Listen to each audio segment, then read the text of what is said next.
Hello, I'm Joseph Billingsley with Pelican Publishing. We're joined today by Dave Dixon, the man who created the New Orleans Saints and brought the Superdome to reality.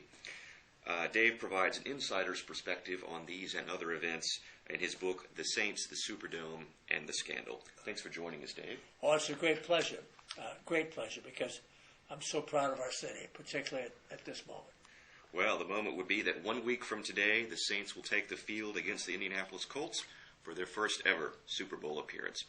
What has the tremendous citywide upwelling of emotion and support for this team meant to you personally, given your close involvement with the team? It's given me a great feeling of warmth and delight and pleasure toward our city, but it does not surprise me, because New Orleans has always been a great football city.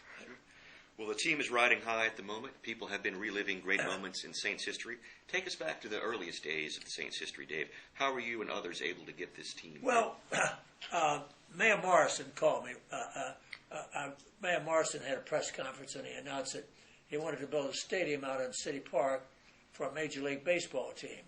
And I knew Chuck pretty well, personally and socially and business-wise. And so I called him and I said, Chuck, New Orleans is a pretty good baseball town, but it's a superb football city.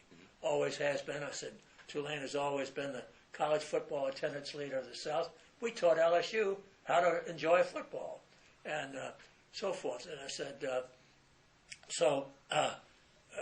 really, and we have a great football stadium, better by far than anything in existence in the National Football League. And Chuck says, I agree with you, Dave. Get me a Major League football team. Get me an NFL team. And I said, well, I'm pretty certain I can get Tulane Stadium, and if I can, it's done. I'll never leave it until it's done. And so I didn't realize it would take me 5 or 6 years, But anyway, I got Tulane Stadium as I knew I would, and we started putting on some preseason games, and things went extremely well. It fell my lot to introduce New Orleans as the first city of the Old South, including Atlanta and all these other places, to integrate sports fully.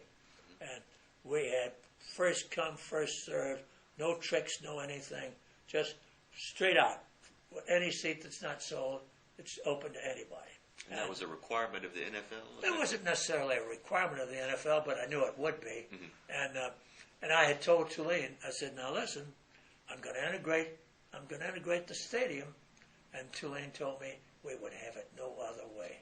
Made me proud to be a Tulane alumnus. And so I thought, well, that's just wonderful. And so with that attitude, I never hesitated. And when the first gentleman came in to buy a ticket, who was, as we used to say, of color, he said, he was incredulous. He says, you mean I can sit wherever I want? And I said, of course. And he said, anything that's not sold. And so he said, hallelujah. And I had to turn away. It brought tears to my eyes almost. I choked up momentarily, and I realized that what I had been fearing, and with not exactly fearing, but with a degree of trepidation, was actually one of the great proud moments of my whole life. I would rank that certainly one of the top 10 moments I've ever experienced in life. The day that I realized that I was really doing something that was of great importance nationally and locally. And so I was very proud of myself and very proud that, mostly, I wasn't so proud of myself. I was so proud, and I said, and in fact, saying to myself, I told you so. I told you it would work. And New Orleans is that kind of city. Always has been. Once you got the stadium lined up, was there any kind of political wheeling and dealing behind the scenes to get the Saints franchise officially here? Oh, yes. Yes, there was.